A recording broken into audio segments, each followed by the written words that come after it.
नमस्कार। जैसा कि हम लोगों ने पिछले वीडियो में चर्चा किया था मराठा और सिख से संबंधित पार्ट वन के बारे में। पार्ट वन से संबंधित टोटल हम लोगों ने 25 क्वेश्चन को डिस्कस किया था। आज हम लोग डिस्कस करने जा रहे हैं उसके आगे का प्रश्न को। ठीक है, तो पार्ट टू में rise of Maratha and Sikhism यानी कि सिख और मराठा से संबंधित जितने भी प्रश्न हैं इस पार्ट टू में क्या हो जाएंगे, समाप्त हो जाएंगे। आप इसे अच्छे से रिविजन कीजिएगा, आपको ये आसानी से याद हो जाएगा। ठीक है, तो चलिए शुरू करते हैं। तो जैसा कि आज का क्वेश्चन है, क्वेश्चन नंबर 26 कि शिवाजी के प्रशासन के तहत पेशवा के रूप में संदर्भित किया गया था। तो किसे संदर्भित किया गया था, पेशवा का मतलब क्या होता था?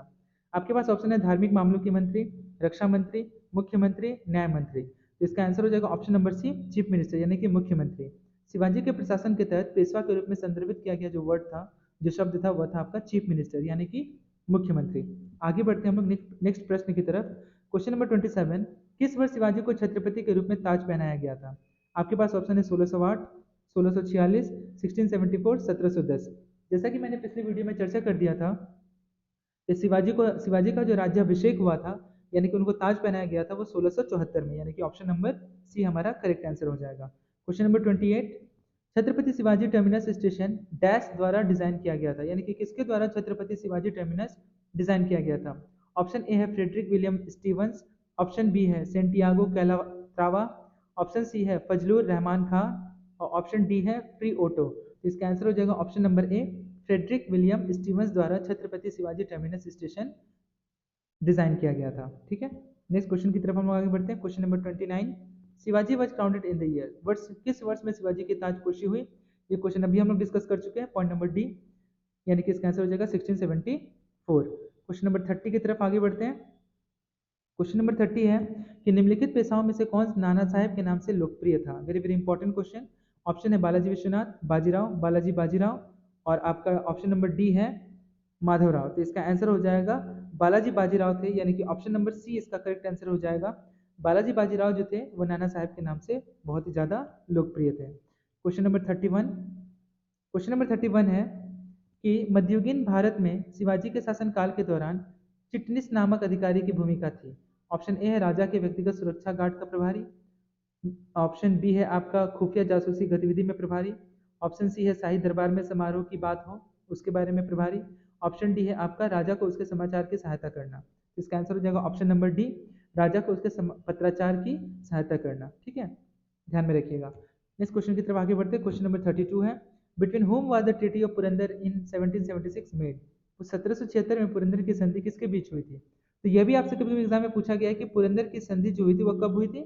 तो पुरंदर की संधि जो है 1776 ईस्वी में हुई थी। किसके बीच हुई थी? ऑप्शन है अंग्रेजों और हैदराबाद के निजाम, मराठा और पुर्तगाली, मराठा और अंग्रेजी, अंग्रेजी और मैसूर के सुल्तान। तो इसका आंसर हो जाएगा ऑप्शन नंबर सी, मराठा और अंग्रेजी यानी कि ब्रिटिश हुकूमत के साथ हुई थी पुरंदर की संधि 1776 ईस्वी में। आगे बढ़ते हैं क्वेश्चन नंबर 33 की तरफ। सही कालानुक्रमिक क्रम में निम्नलिखित की व्यवस्था करें। ठीक है, ऑप्शन जैसे कि दिया हुआ छत्रपति साहू जी, राजा राम, संभाजी, शिवाजी। ठीक है, तो इसका कालानुक्रम क्या है? तो इसका कालानुक्रम है आपका ऑप्शन नंबर बी, यानी कि पहले होंगे संभाजी, उसके बाद आपका 2 नंबर में होगा राजा राम, उसके बाद आपका होगा शिवाजी और उसके बाद होगा आंसर आपका छत्रपति साहू जी। ठीक है, आगे बढ़ते हैं क्वेश्चन नंबर 34 की तरफ। 34 है कि मराठा राजनीति का चाणक्य किसे कहा जाता था? वेरी वेरी इंपॉर्टेंट क्वेश्चन, इसे आप जरूर मार्क कर लें। ठीक है, ये क्वेश्चन बहुत बार रिपीट हुआ है एग्जाम में कि मराठा राजनीति who was called Chanakya of Maratha politics. इसका ऑप्शन दिया हुआ है बाजीराव द्वितीय, बालाजी विश्वनाथ, नाना फडणवीस, महादजी सिंधिया। तो इसका आंसर हो जाएगा ऑप्शन नंबर सी, नाना फडणवीस जो थे उन्हें मराठा राजनीति का चाणक्य कहा जाता था। क्वेश्चन नंबर 35 है एसर्शन रीजन यानी कि अभिकथन और कारण दिया गया है। तो अभिकथन दिया हुआ है कि मुगल साम्राज्य के पतन के बाद मराठा भारत में सबसे मजबूत मूल शक्ति के रूप में उभरे, और इसी का कारण दिया हुआ है कि मराठा एकजुट राष्ट्र की स्पष्ट अवधारणा वाले पहले व्यक्ति थे। तो इसका ऑप्शन करेक्ट हो जाएगा ऑप्शन नंबर सी, ए सही है लेकिन आर गलत है, यानी कि मुगल साम्राज्य के पतन के बाद मराठा भारत में सबसे मजबूत मूल शक्ति के रूप में उभरे थे, लेकिन मराठा एकजुट राष्ट्र की स्पष्ट अवधारणा वाले पहले व्यक्ति थे। यह प्रश्न पूरी तरह से गलत है। ठीक है, यानी कि इसका आंसर हो जाएगा ए सही है लेकिन आर गलत है। क्वेश्चन नंबर 36 है कि सिख गुरु जिन्होंने गुरु नानक की जीवनी लिखी थी वो कौन से सिख गुरु थे जिन्होंने गुरु नानक की जीवनी लिखी थी? ऑप्शन है गुरु अंगद देव, गुरु अमरदास, गुरु रामदास, गुरु अर्जुन देव।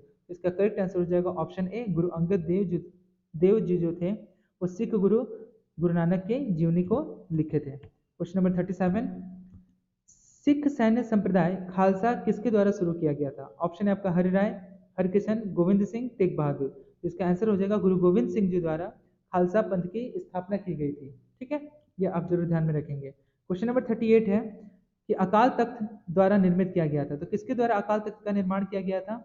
ऑप्शन है आपके पास गुरु रामदास, गुरु तेग बहादुर, गुरु हरगोविंद, गुरु नानक। तो इसका आंसर हो जाएगा गुरु गोविंद सिंह जी द्वारा अकाल तख्त का निर्माण करवाया गया था। क्वेश्चन नंबर 39 है कि निम्नलिखित में से किसने सिख गुरुओं ने अमृतसर की नींव रखी थी? ऑप्शन है आपके पास में, ऑप्शन है गुरु अमरदास, गुरु रामदास, गुरु अर्जुन देव, गुरु हरगोविंद। तो इसका आंसर हो जाएगा गुरु रामदास। गुरु रामदास जी थे, यानी कि ऑप्शन नंबर बी इसका करेक्ट आंसर हो जाएगा। गुरु रामदास जी जो थे वो सिख गुरु ऐसे थे जो अमृतसर की नींव रखे थे।